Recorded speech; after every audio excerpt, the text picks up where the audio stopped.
son by the arm. I said, going back inside. Well, she lost it and got a hold of it.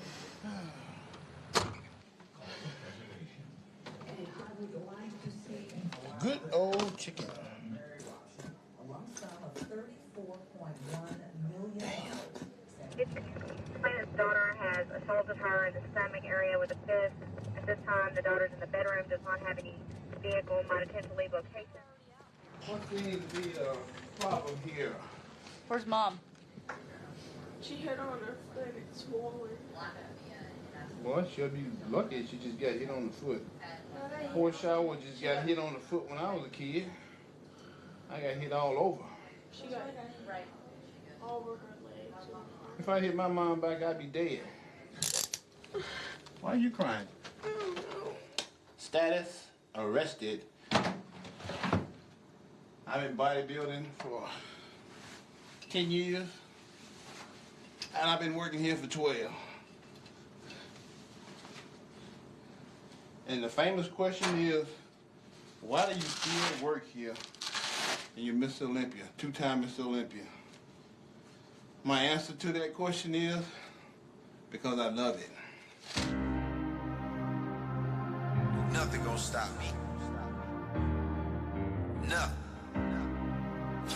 Like Ronnie Coleman, flex, hater. That's why I'm flexing on all year long, like I'm Ronnie Coleman. I believe you got me wrong if you think you can hold me. Yeah, you wanna count me out, but you can't control it. I won't let you control it. That's why I'm flexing on all year long, like I'm Ronnie Coleman. I believe you got me wrong if you think you can hold me. Yeah, you wanna count me out, but you can't control it. I won't let you control it. Yeah. I'm the type that like to do what can't be done. Walk with wolves, lion hunt with the lions. Bear hug a bear, I don't care. In the valley of death, only God I fear. Count me out, I count me in.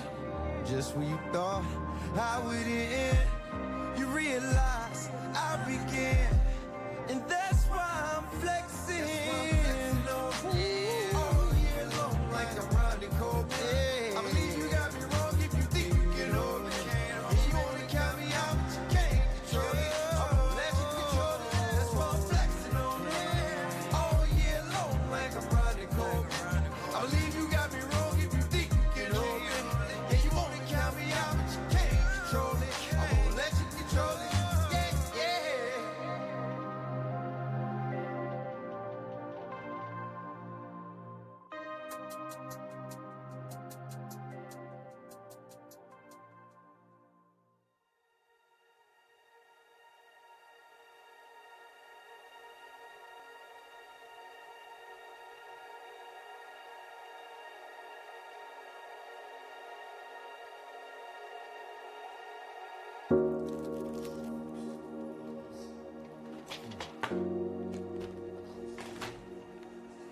Doctor said he's going to go in and perform a surgery in which he's going to take out screws because all they're doing now is just causing me pain. And when I say pain, it's a lot of pain. It's like 24/7. It never stops.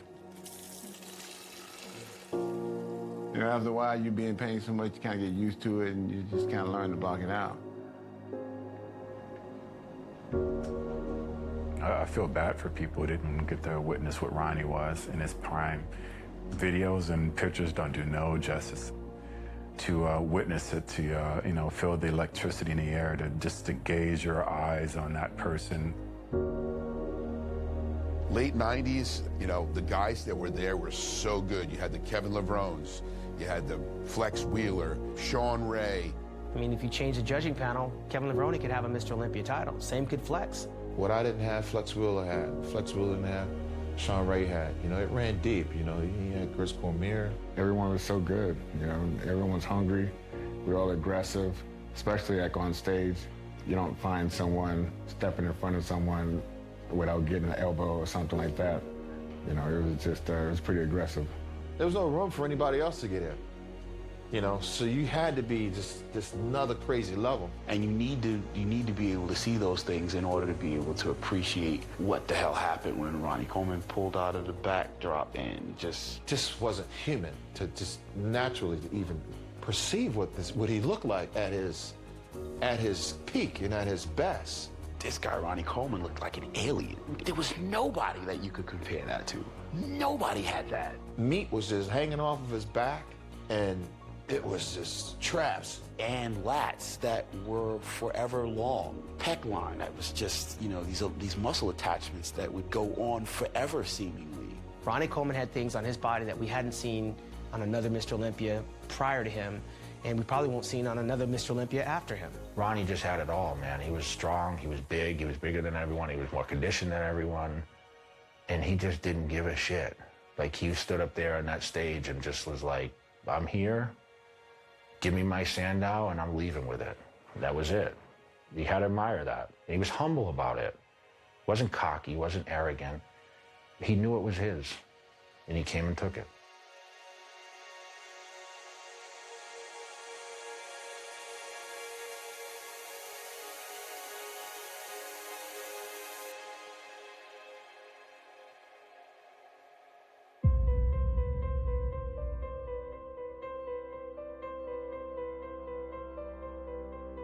Hi, Ronnie. So I want to ask you about your childhood. Can you tell me about your family growing up? I know you were born in Louisiana, right? Can you tell me a little about your upbringing?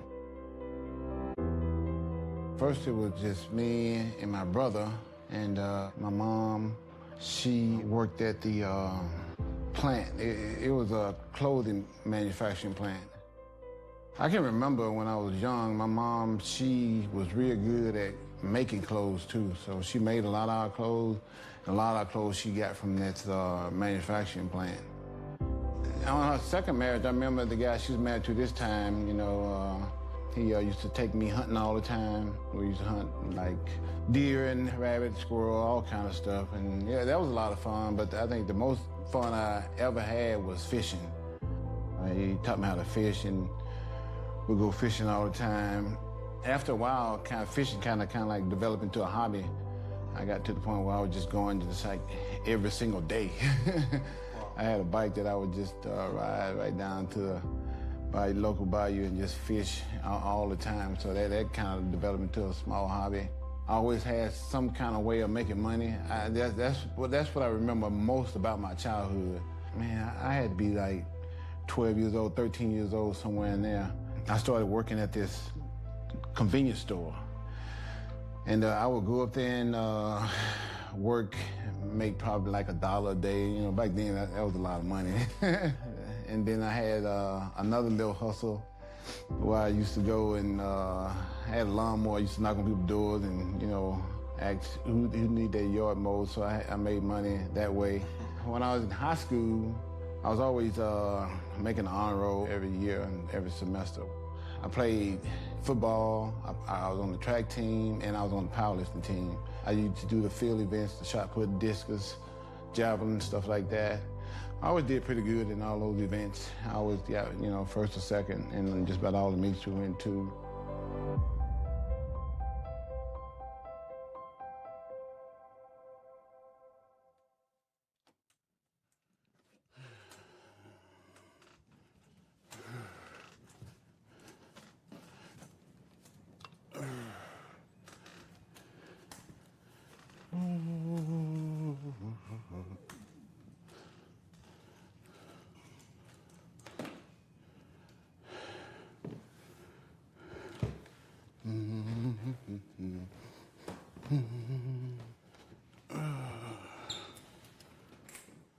This is my trophy case. I don't know if you saw it when we first came in. I noticed it when I walked in. Yeah, that's the Arnold Classic trophy right there.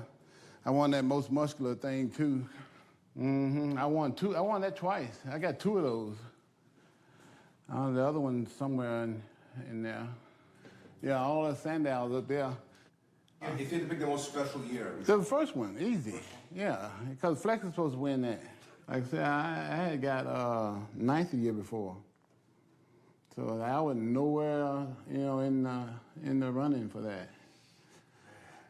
So I was like, if I can find to make the top 5, I'll be one happy camper. I never made the top 5 in the Olympia.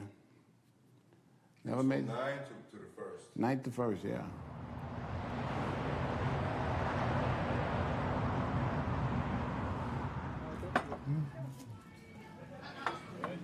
I started powerlifting when I was in high school. You know, we traveled all over the state, did meets and stuff. And I wasn't that good either. Wasn't that good? No. You know, I wasn't good at all. But, you know, I was, those guys they were strong. They were squatting 500 and 600 pounds in high school, yeah. I remember one time I saw this little bitty guy, he was about this tall.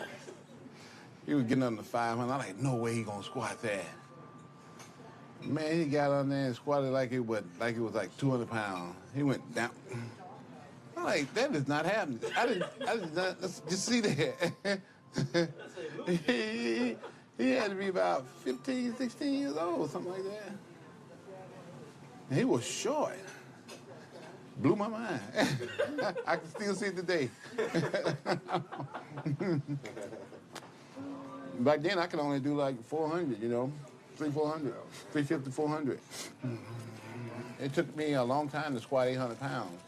I used to squat, 7, and 750, like when I was in my early 30s.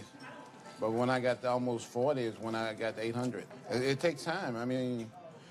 No matter what you do, and I was working out hard too, consistently. Yeah, so no matter, you can't speed up the genetics, process. It takes time.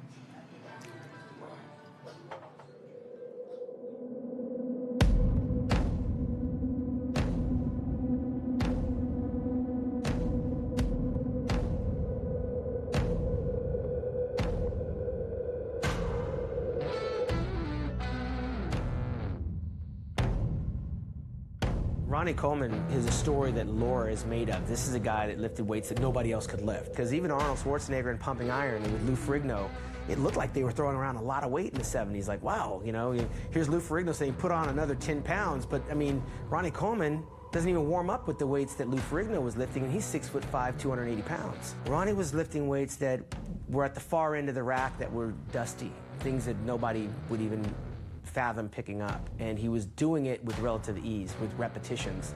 I wanted to work out with Ronnie. I wanted to see how intense the champion's work ethic was. But yeah, you felt like you'd been in a physical fight after that workout.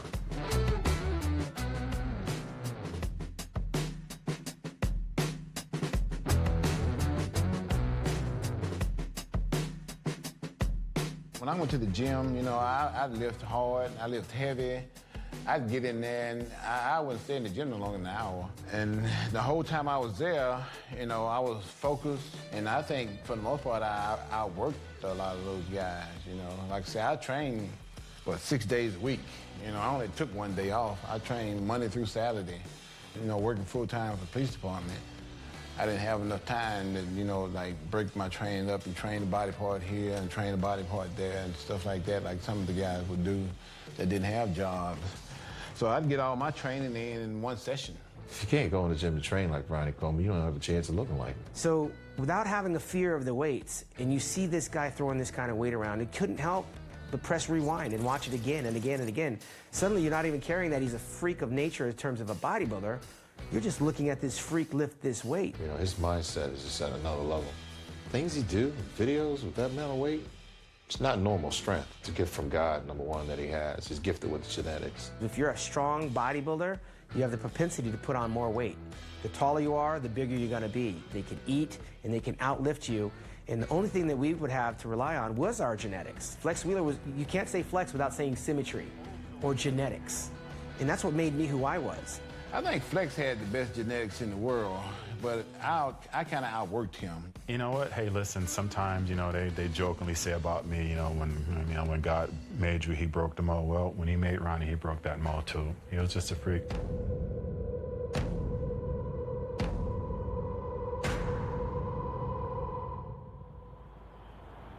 Hey, Erica, how you doing?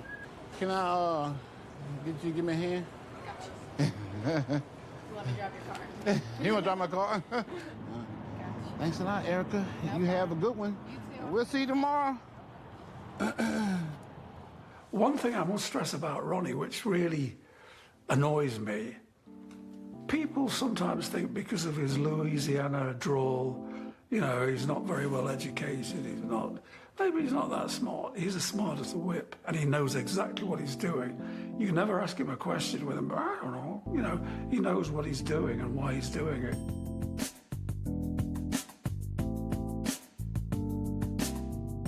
You know, when I was in football, I kind of like walked onto the team and made the team and worked my way up to first string. I started out, you know, in fifth string and worked my way all the way up to first. I've always tried to be the very best at whatever it is that I've always done. When I was in college, I always tried to be the smartest guy in the class, and if I wasn't, then I would study with the smarter guy. But 9 times out of 10, I was. I started out in management, and then I stumbled up on accounting, and I was real good at it. You know, I was making hundreds on each and every test that I took, and one of my instructors said, what are you majoring in? I like management. He's like, no, dude, you need to change that to accounting because you like acing every test that you go through. He said, and I think accounting would be more lucrative than management. So I'm like, okay.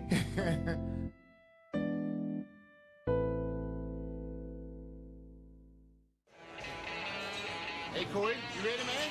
This ain't no joke. You gotta get that back bigger, baby. Yeah, buddy. Gotta get big. Come on. So after you retired professionally, you started a business, your own supplement line. Tell me about that. Every year, the company has grown and got bigger and bigger and bigger, and we're on our 6th year now. We launched in Europe and Middle East, India, did pretty good. And then like 2 years later, we launched here in the U.S., and we got to the point where we started with 2 products, you know, the first couple of years, and then we worked our way up to like 4, then 6, and then 8. You know, now we are branching out to we got like almost 20 products now. And we started out doing like $4 million the first year, $6 million that year after that, then $8 million, then 10, you know, and then 12, and then 15. So getting bigger and better every single year. Just growing it and, you know, just seeing how far we can take it. Ah, I got it. What's going on with you? You doing all right? Yeah. Man, you know, I ran out of stuff again. I'm always running out. Yeah, what you did? You have peanut butter Kingway? Oh, you got a big one over there, huh? That's all you got. Yeah.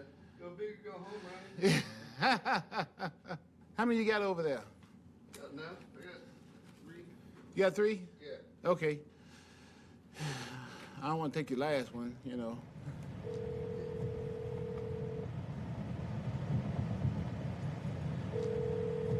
Yo. Hey, man, you talk to, what's the name? So, yeah, I'm emailing James right now, and then I copied you on the email, too. Hey, what about that shot? What about that shot you was talking about? The yeah, buddy shot? Yeah. It's not, we're having a problem with one of the ingredients. That one's not I ready ain't got yet. a bitch. Yeah, but right now we're having a very good month. Yeah. So Oh, cool. Build this shit and get it out. Yeah. Oh, cool. That'll work. Good month. That'll work. That'll work. We need a damn good month. All right. All right, dude. All right. Bye, later.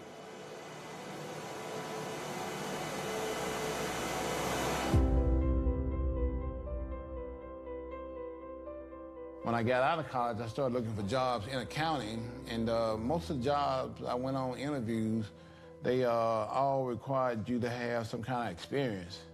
And, you know, since I never worked anywhere, I never got a co-op job or nothing like that. While I was in college, I didn't have no experience, so I missed out on a lot of hiring. So I just took pretty much the first thing that came along. The first thing that came along was Domino's Pizza. I didn't like pizza after a while. I worked for Domino's for 2 years. I remember when I worked for Domino's, I was so poor. I looked forward to going to work so I can eat, because pizza was free, and I ate it every single day. And after a while, you know, about a year or so into it, you know, I'm like, man, I'm tired of eating pizza. But Burger King was right next door to us, and I wonder if they tired of eating hamburgers. So I called them, like, hey, y'all tired of eating burgers? They're like, yeah. Y'all want to trade? They're like, yeah, we want to eat pizza. So I would trade pizza for hamburgers. Then as I got tired of eating hamburgers, Kentucky Fried Chicken was right next door to them. So I called them up, like, hey, y'all tired of eating chicken? They're like, yeah, y'all want to trade? But, you know, the whole time I was there, I was looking for jobs in accounting. I went on a lot of interviews, you know, but like I said, everybody was still saying I need experience and stuff. And I'm about 2 years into this, and I'm like, man, I don't think it's gonna work out.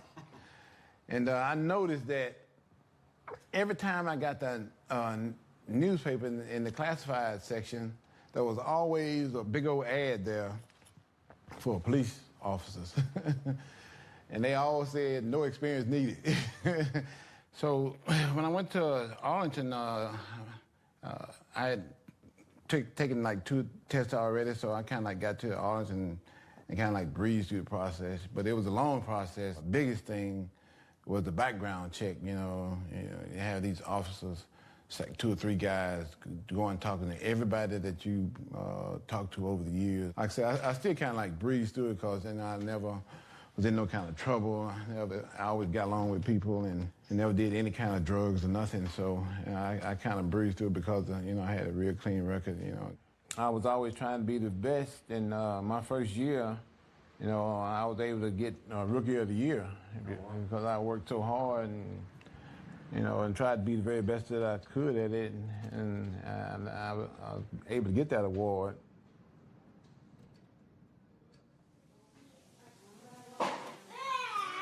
Girls, take a break. Daddy needs to record something. Turn the water off. Okay, go outside. Oh, Lord, that's so small. I know. Do you want to stand or? Yeah. For me, he's perfect because he does what he wants to do and I do what I want to do. And at the end of the day, together we come home and we all, have a family time and we don't get in each other's way. At the same time, we work together. Okay, can you read it from here? Yeah, I see it. You ready? Yeah. Hey guys, keep going here. Just want to let you guys know. We met at his show, the Ronnie Coleman Classic. A friend knew him and said could meet up with him afterwards. A big group of us all together afterwards, and we all ended up staying up till 5 a.m. talking. Yep. At the end, we exchanged phone numbers. Let's all make some games together, yeah, buddy? No. Try again. Okay. Follow the link below to check out our official website. Let's all make some games together. Yeah, buddy? Hold on, let me see it. Keep going off, man. Where am I? Keys for my car.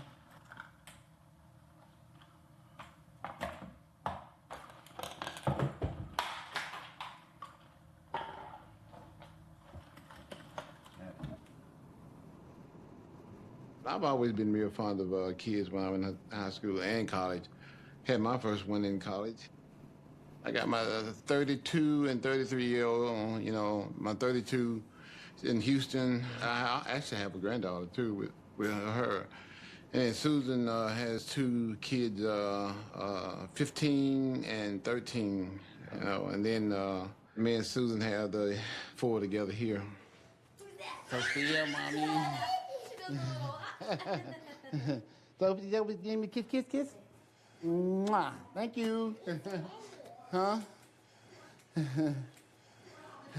Layla. Hey, girl. How you doing? You doing all right? Did I have a kiss? Did I get a kiss? Mwah. Thank you. Ready to go? You okay, Sophie? You all right, mommy? What happened? Did you hit your shoulder? She bumped her head. She bumped her head? What are you looking at, Layla? Yeah. Over here. What's over here? Yep. Layla, didn't you have a jacket on this morning? Layla, where's your jacket? Do you have a jacket on this morning? You didn't? You sure? I think you did have one on. Yeah, we got 4 together. So we got 3-year-old. She's adorable. She's not in any sports and anything right now. She's doing her own thing. The 4-year-old, same thing. She's not in any sports or anything. Just doing the kid thing. And I'm not trying to rush them. Did I scare you? Daddy, I scared you? You okay? Yeah. Give me a kiss. Mwah. Thank you. For the most part, I pick up the 3- and 4-year-old every single day from school. Layla, you blowing the horn, Mommy.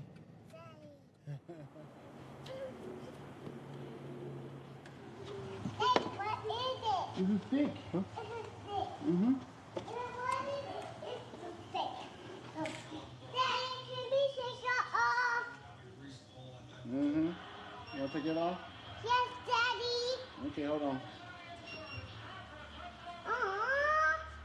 Daddy, Hmm? I want to take it off. Man, it seems like their energy level is endless. I mean, they're always going. Even when I get them home, it takes another 2 hours to wind them down to get them into bed. And sometimes they don't even fall asleep. They are watching TV and stuff.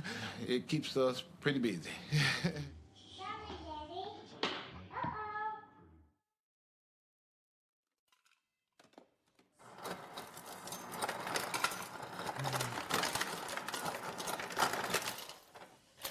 Oh, wow.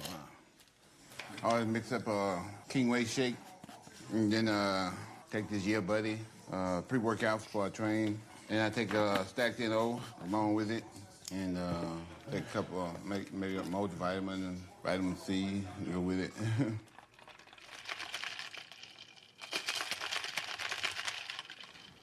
How much pain do you feel every day on a scale of 1 to 10? 9, 10. Yeah, it's pretty heavy. When I do appearances, my pain level goes up to like a 12, 13. It's almost unbearable. It's almost unbearable.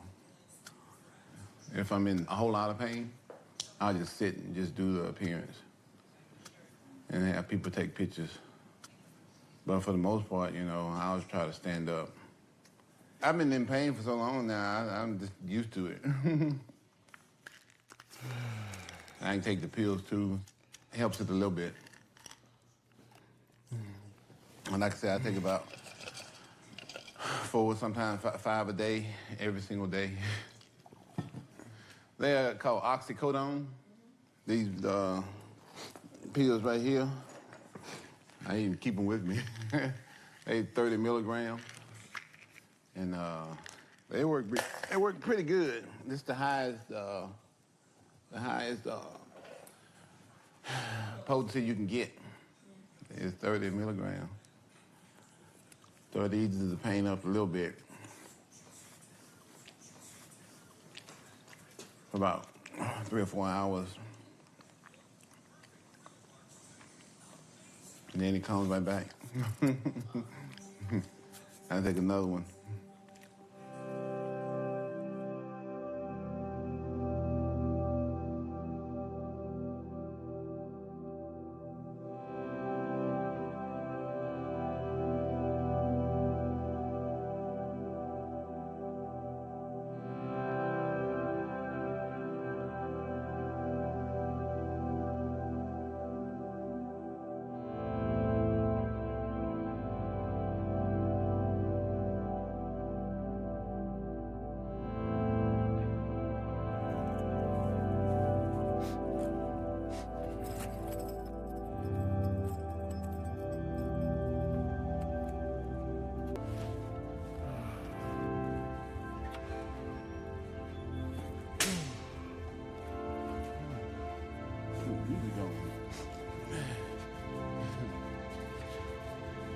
Fall asleep?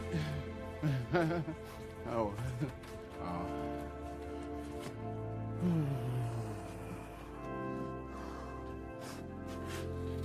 How's it going?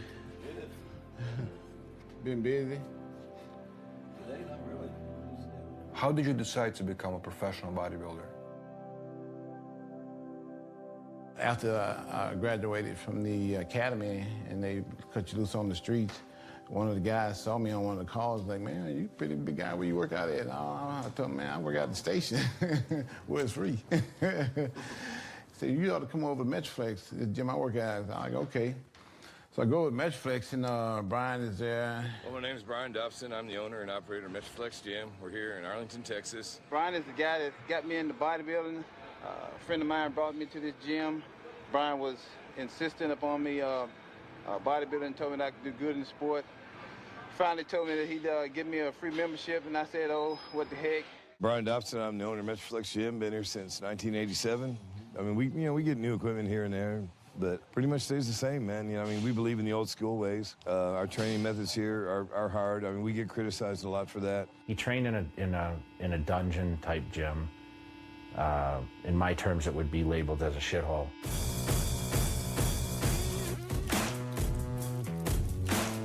Rusty weights and very dusty and whatever. But that's where he trained because he loved to train. Yeah, so that plays the trip. I mean, I was from California. We got the ocean breeze coming in through Golden Venice, and I wasn't accustomed to all the heat, 100-some degrees in the gym. I don't know how they do it, but they do it. They do it. It's hot as hell in there.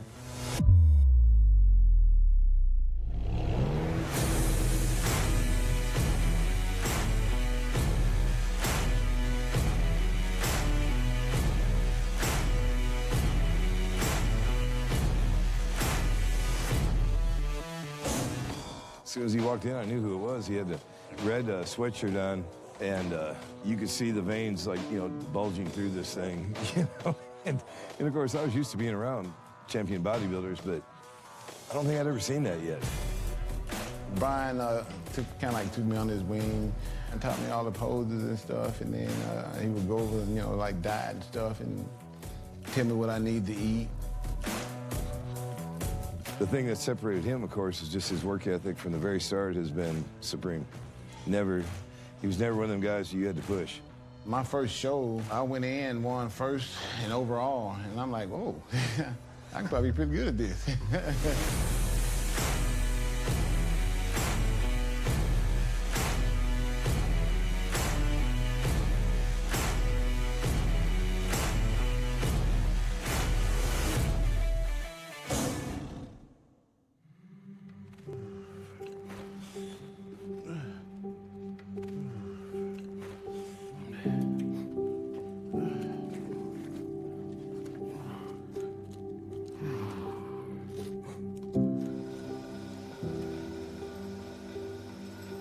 When I was in high school, the gym I worked out was like Metroflex.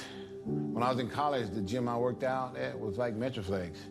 So I got accustomed to working out at a gym that had no AC, there was dirt on the floor, there was no carpet. And I kind of like fell in love with that type of gym.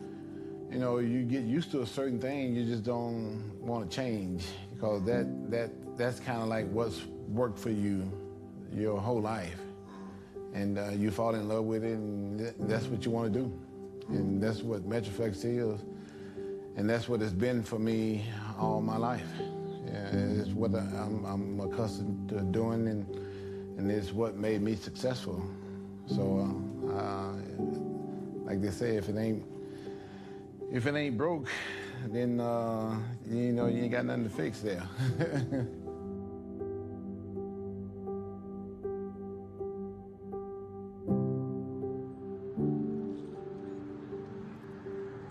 I knew he could be Mr. Olympia one day. There's no man who trains harder anywhere.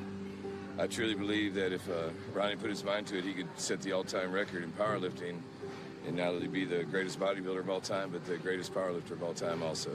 I think Ronnie could be Mr. Olympia until he's 45, 50 years old if he wanted to be. This is 2000, I'm still here. I've been here for almost 11, 12 years. It's been the happiest times of my life, and I kind of hope Brian's been kind of happy with me being here. Yeah. Me, Brian is kind of like, an angel to me, because, I've been working out now for about 25 years. And when I first walked in that door, Brian had told me I could be a world champ. And he stuck by his belief and his feeling toward me. It's kind of like we got a bond here. So I think we kind of like a family. I didn't do this thing all by myself. I had some help. And right here is my angel, Ryan Dobson. Thank you, brother.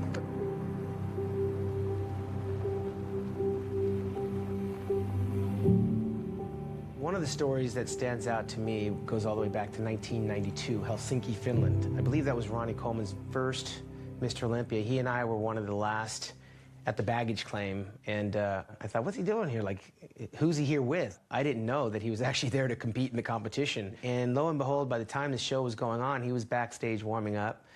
And he obviously was a work in progress. I believe he got dead last in that competition. When it comes to Ronnie Coleman, he was so far back in the pack in my economy of a great bodybuilder.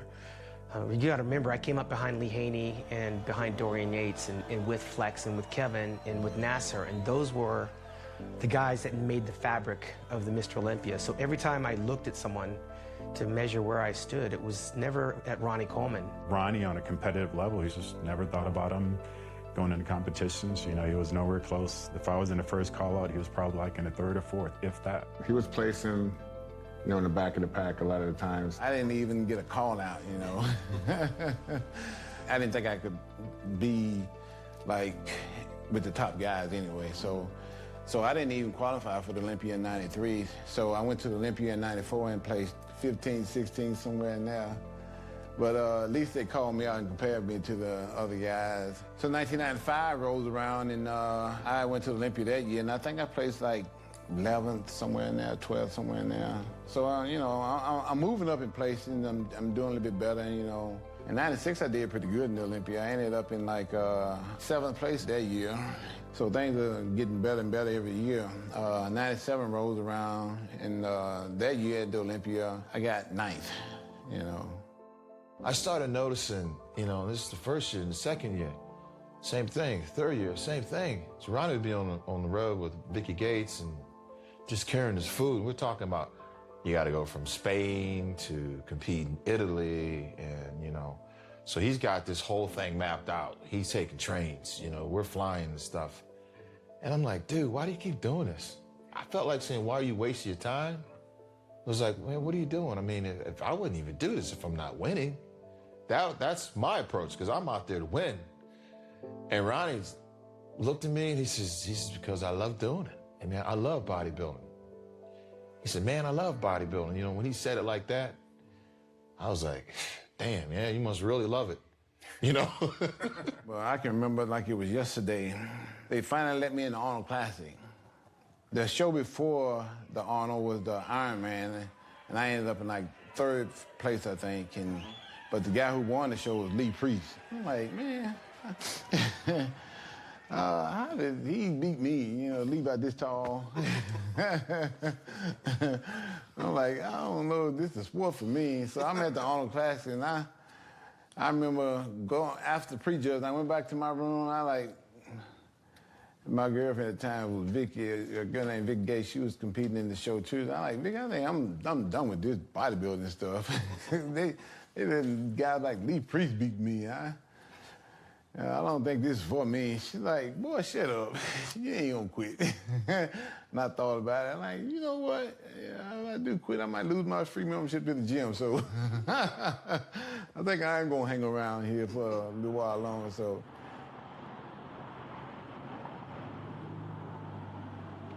I've always had back issues from my high school days. I hurt my back in high school, I hurt my back in college. One day out on the football field, something snapped and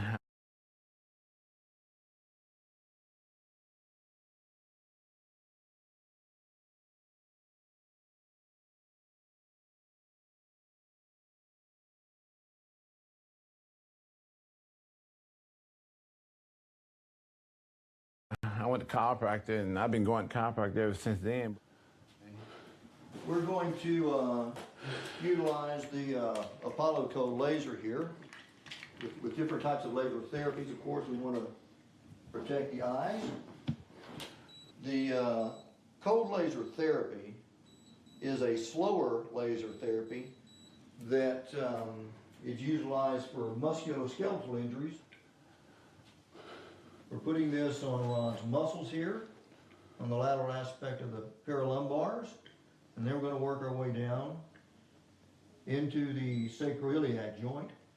Ronnie had injured his back, I believe, when he was doing a squat. Yeah, it was painful, you know, to have a disc just pop out. I was getting ready for the Arnold Classic at this time. It was December 1996. Wasn't 600 pounds, and, you know, 600 pounds for me is like nothing. I always do like, you know, 12 to 15 reps with that, and I was coming up on rep number 8, and pow, the disc just pop out. And I didn't know what had happened, you know, I just heard a loud pop. I thought the guy actually that was spotting me had hit me to get me fired up, you know, for the set. But he told me, no, man, I didn't touch you. I'm like, what was that loud sound? He said, like, I don't know. I don't know either, but I'm done with squats. So I went on over and did leg press, did my hamstring, a couple exercises, came home and I ate, took a shower, put on my uniform to go to work, and I'm like, wait a minute, I'm still in pain. And I like, should I make this right turn and go to work, or should I make this left turn and go to the hospital? So I made the left turn, went to the hospital, and found out, you know, I had a herniated disc.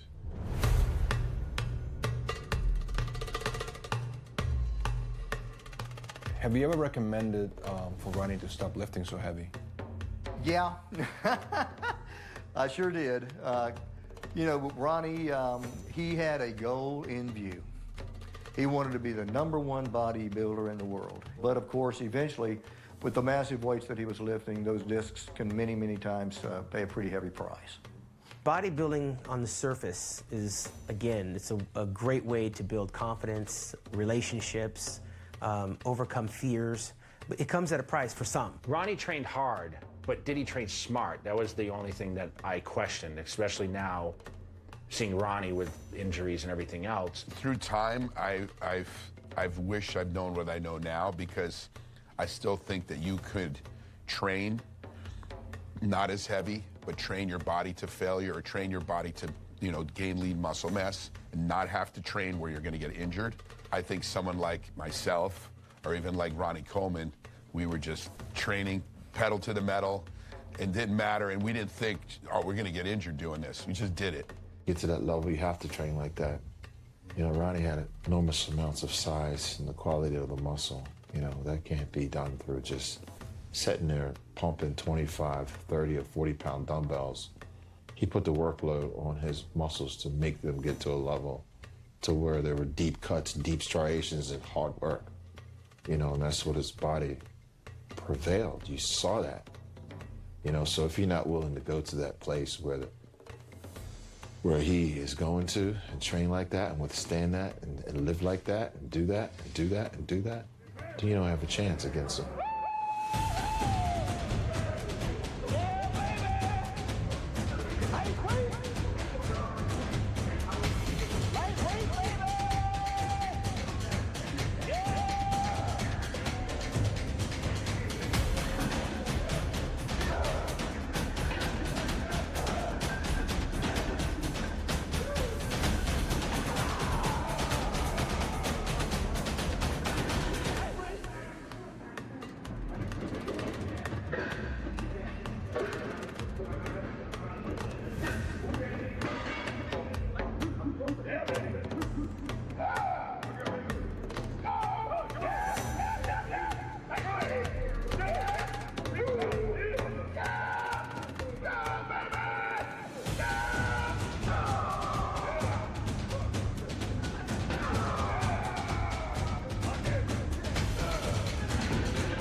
A lot of people don't know it, but I learned from the guys that beat me. You know, I applied the same knowledge when I was in college, you know. If I'm not the smartest, go talk to the guys that are the smartest. When I got to bodybuilding, I wasn't the best, so I went and talked to the guys who were the best, like Flex and Kevin and all those guys, and And they gave me the knowledge that took me to the next level.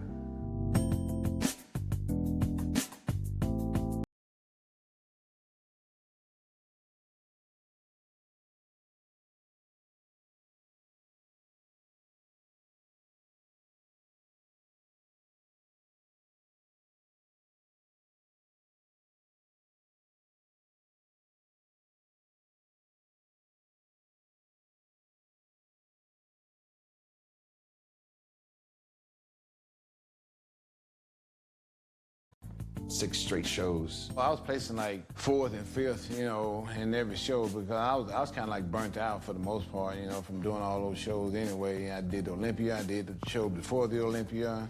So I'm kind of like burnt out, but I remember Kevin is winning every show. And I'm like, what the hell is he doing to win all these shows? So I went to Kevin's room. I'm like, Kevin. I was in there eating pizza and stuff, you know, just chilling. I had just one show. Heard a knock on the door. Look, open the door. It's Ronnie. Hey, man, what you doing? You don't mind if I come in here? I want to ask you something. I said, all right, come on in, big dog. You know, what's up? Man, what's the trick? What you doing, Kevin? What are you doing? How are you staying so hard, you know, to win all these shows? He's like, you want to know what I'm doing? I'm like, yeah. I said, dude, listen, man. I said, you've been carrying your food around. You're so serious. You're measuring out your food. You're doing you gotta just relax, Ronnie. I said, won't you just have a seat, man? Do a shot of this vodka with me. So he goes over to his coffee maker, pours the coffee in a cup. Then he goes to the refrigerator and pours out a bottle of vodka. And he pours that into the cup. And he says, drink that.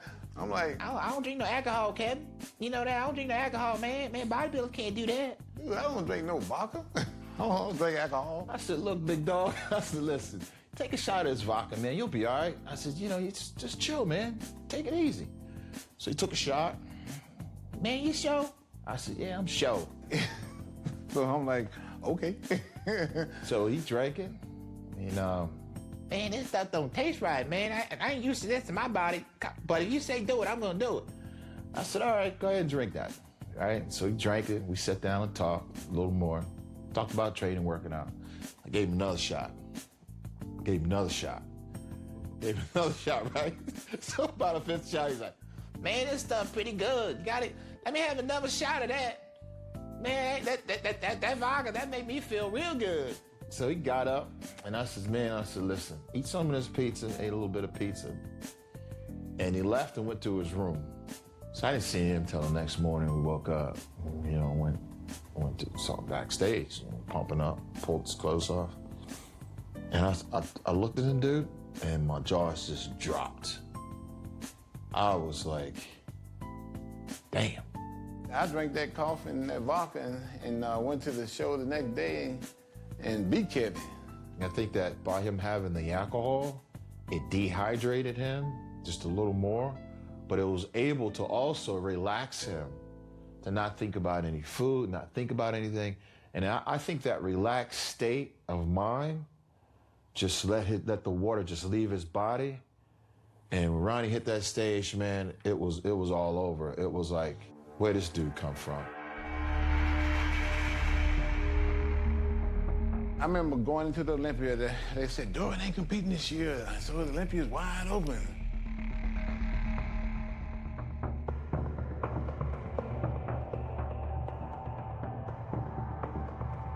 Flex had been getting second, Kevin had been getting second, Sean Ray had been getting second, NASA had been getting second. I'm like, well, I ain't got a prayer.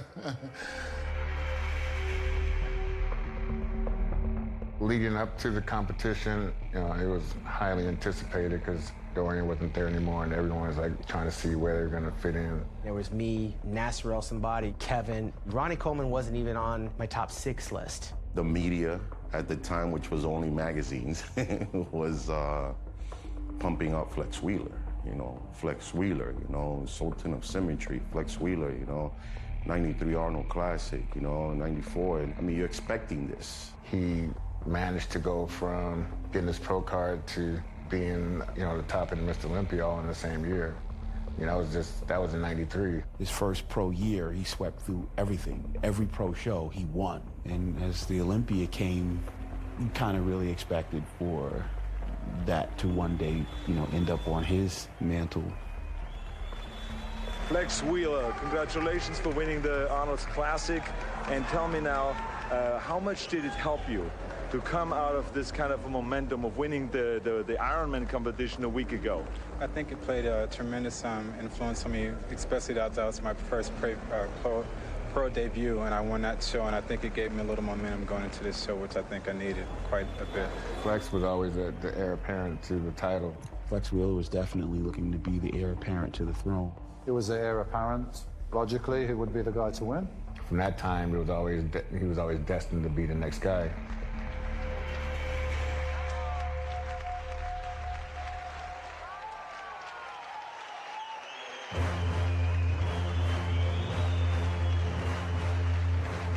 I would have bet millions he would never win the Olympia.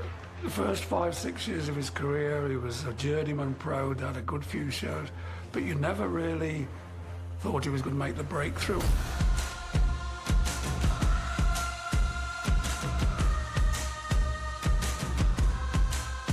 When I saw him backstage in New York City, I knew that it was pretty much game over for me.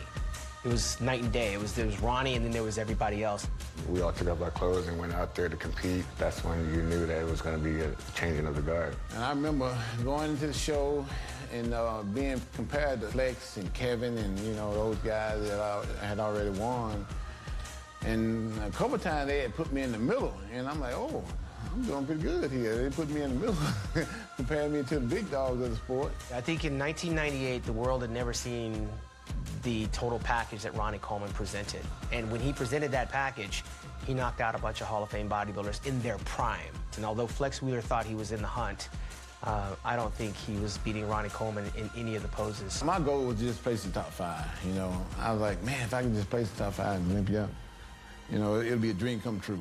And I remember they called, you know, like 5th and 6th, and I'm still standing there, and they called 4th, and I'm like, oh, shucks, I'm doing pretty good. 3rd, and I'm still standing there, I'm like, whoa. And then I can remember me and Flex standing there, and they were down to 1st and 2nd, and I'm like, wow. I was truly blown away. And then Wayne, when he called out 2nd place, he waited for a long time. Flex Wheeler.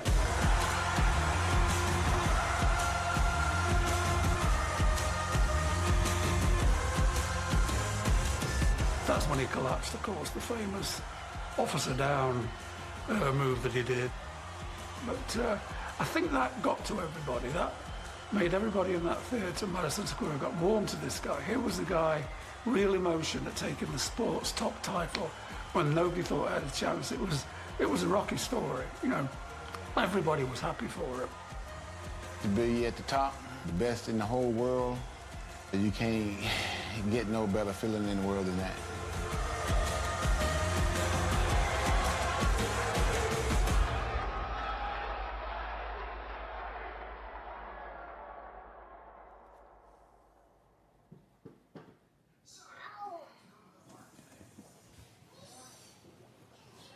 I suspect somebody cut this one open. Was it you? Maybe. Uh-huh. Okay. I want you to know these are very, very expensive. You have to just adjust to whether he's going to be here or not be here for long periods of time. And the household is run more or less the same way, but there's just, I mean, there's a few differences, of course, because there's one extra person or one less person. And I have to buy another one now to get your other ankle. At least I gave you money. Yes, at least you gave me money. Every now and then it's challenging on me and him, but I mean, we're grown-ups. We understand this is the way it is, and it's okay. And, you know, technology helps a lot. But it's challenging on the children, the girls, you know, because they miss him. And as they get older, they understand better. You know, he has to go, but he'll be back. I just don't really want to wash the dishes. Only if you come outside with me to play. After? I wash the dishes. Deal. Lola is the one in black, and she is just like me. Susie, the one in blue, she's emotional like me, but In a weird kind of way, she's analytical like him as well. Lola, you gonna come to the swing with us?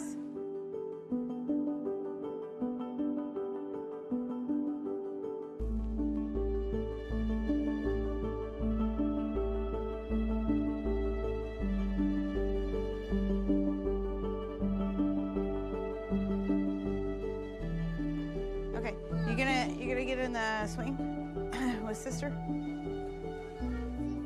Do you want me to push you? No. You don't need me to push you. You know why? Because you're strong. Strong like Dad. One reason we have so many kids is because he and I both love kids. You know, when you choose that, that becomes your world. And I don't know that you change into a different person or you just evolve into the person you've always been, which is the person who cares about the next generation and what happens with them.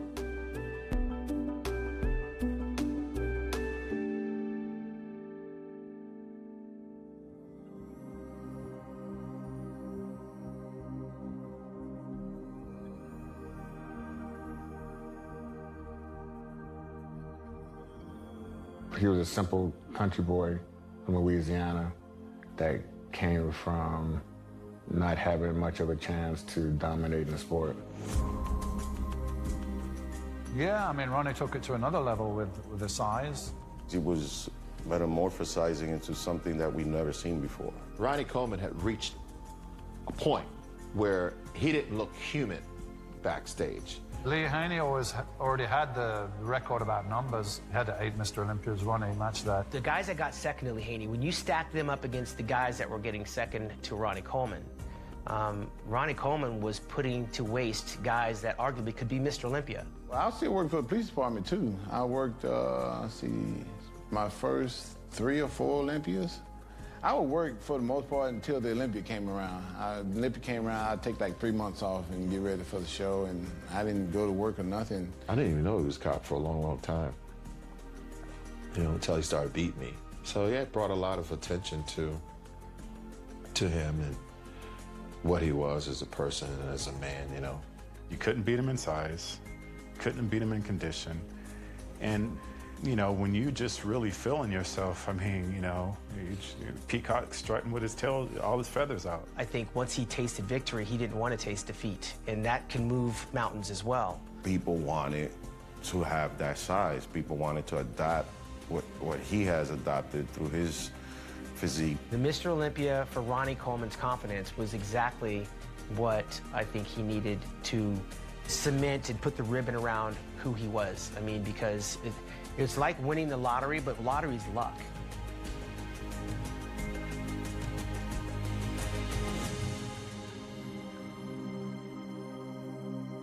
When I first started competing, I was 215, when I turned pro. And when I won my 7th Olympia, I was 296, almost 300 pounds.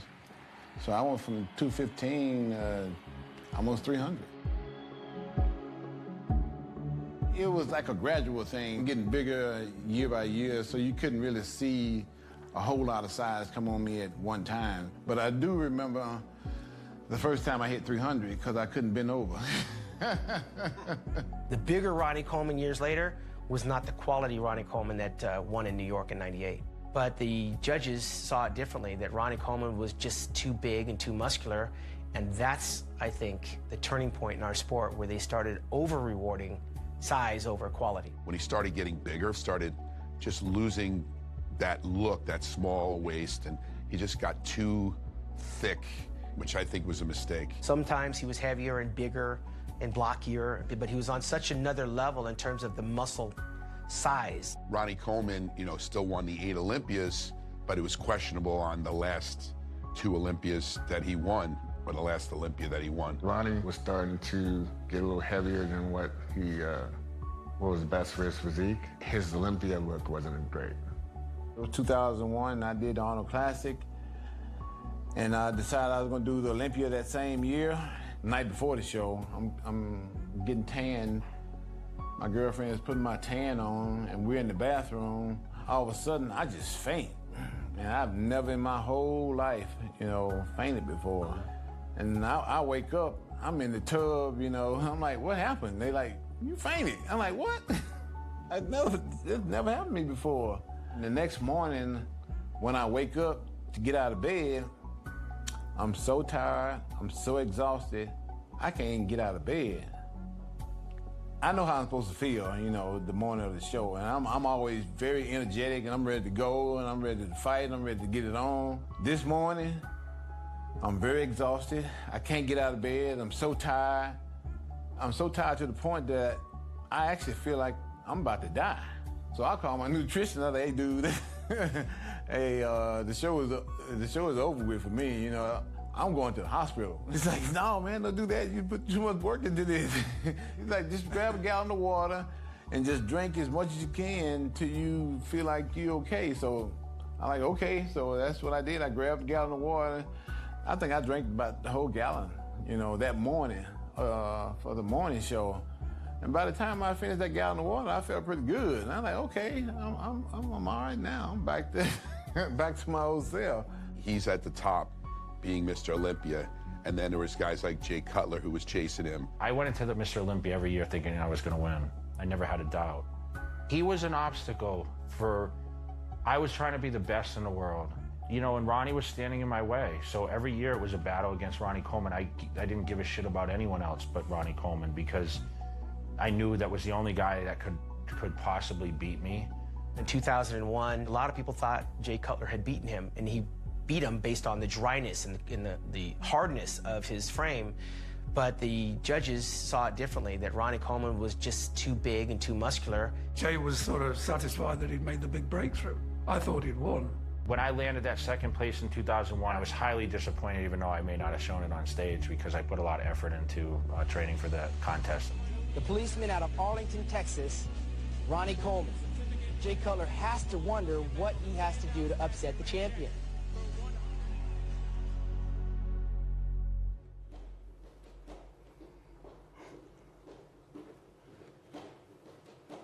When I looked at this house, I fell in love with it. It was brand new.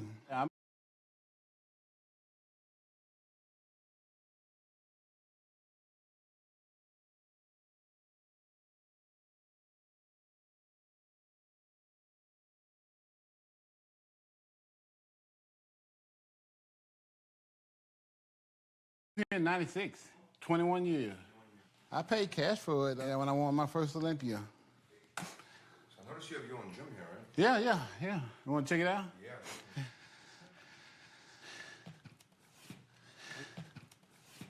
Everything that I use at Metroflex, I put in here. My hack squat, my leg extension, leg curl, the calf machine over there. I got a decline, I got an incline, and I got a flat bench. It started at 5 and go all the way up to 200. I even put a T-bar row here. My legs are still numb, so I can't go heavy. I do light stuff. They call the police on me all the time when I used to work out. Cause I be loud. Dude, this way, let's go.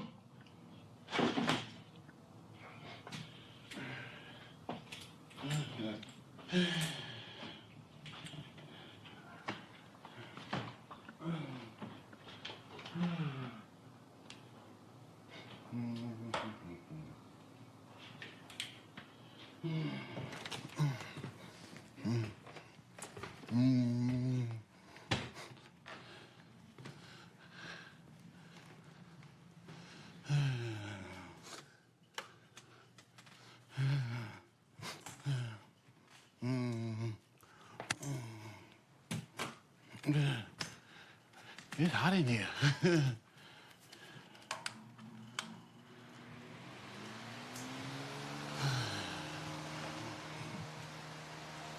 Yeah.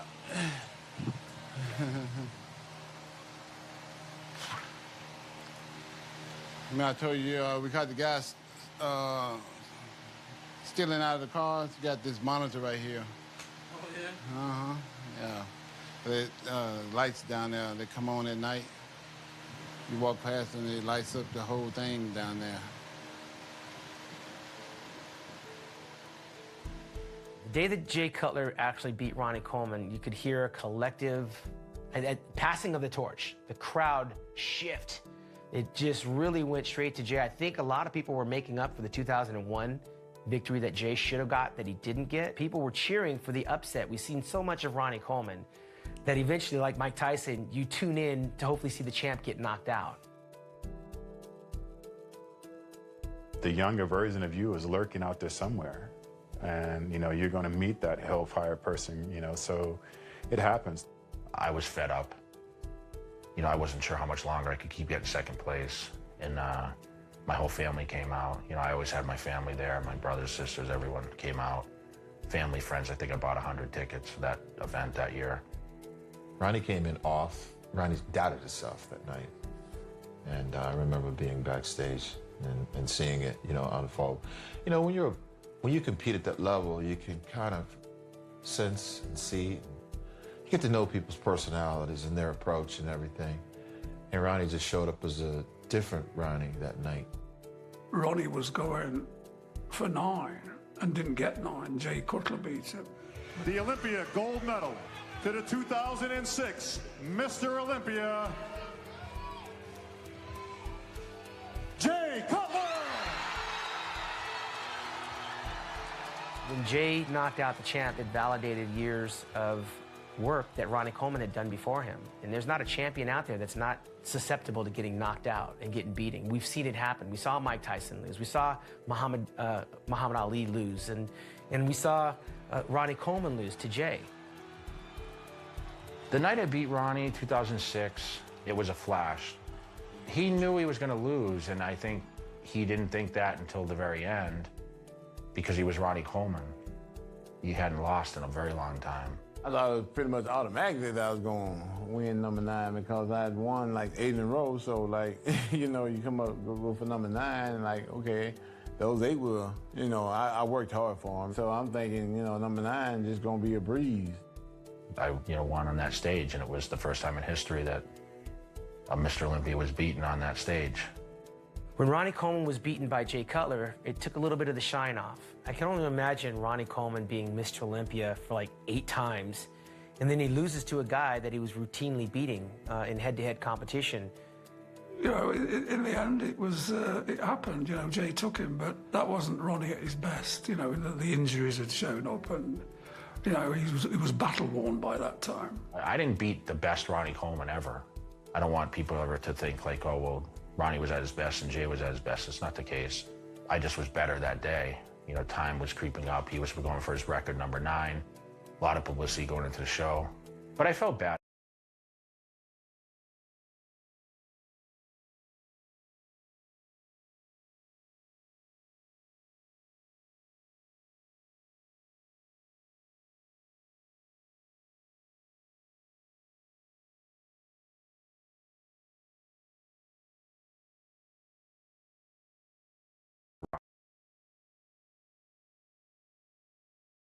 Winning, which is weird, because, you know, it was everything to him, you know, and he was going for number 9. It was the record to beat Lee Haney's record, and he was upset, you know, he was visually upset.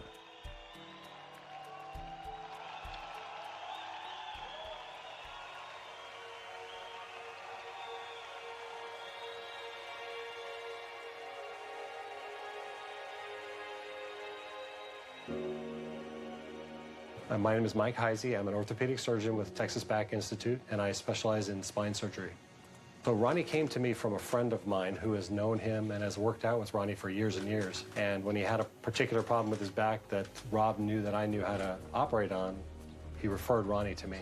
And it's an advanced stage of really degeneration, wear and tear, and that's from all of the weight he's been putting through his back over the years. So it had worn out the discs. And he had had operations before I met him to try and unpinch some of the nerves and make room for the nerves, and then ultimately an attempt at trying to hold the bones still that didn't heal up. So we tried to do another operation to get him to heal up and try and improve his alignment. These are the artificial hips now. They're already in by the time I met him. There's one of them and the other. And then you can see the screws, and you can see how collapsed this disc is. We were able to lift it up some. Got his alignment a little bit better.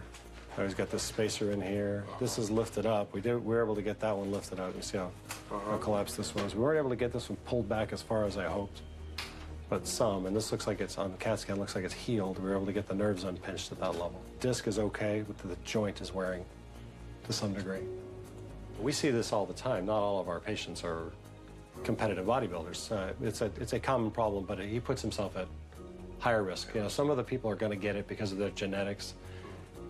It's years, miles, and your activity. And his activity, I think, is what put him at the risk. And it's what he lives for, so we're just taking care of it.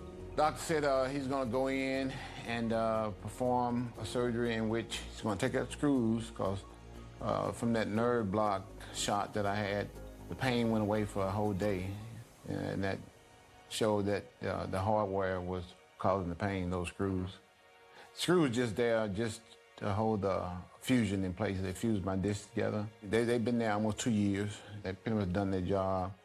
All they're doing now is just causing me pain. He's still working out, obviously. He's still in the gym. I don't think he'll ever stop. And do you think it's a positive thing, or would you recommend it or not? If I had to pick just for his back, it's probably not the best thing. But for his overall well-being, I think he needs to. Step in the room, we'll check out your nerves and stuff. Yeah. Yeah, where's your wife today? She's get the kids. Just scooch on back there. Lift your big toes up for me. Hold them up real strong. Real strong. A little weak on this one still. Yeah, that one's real weak. Okay, push down strong, down towards the floor strong. That's much better. How about hold it up straight? Hold that up real strong, straight, straight, straight.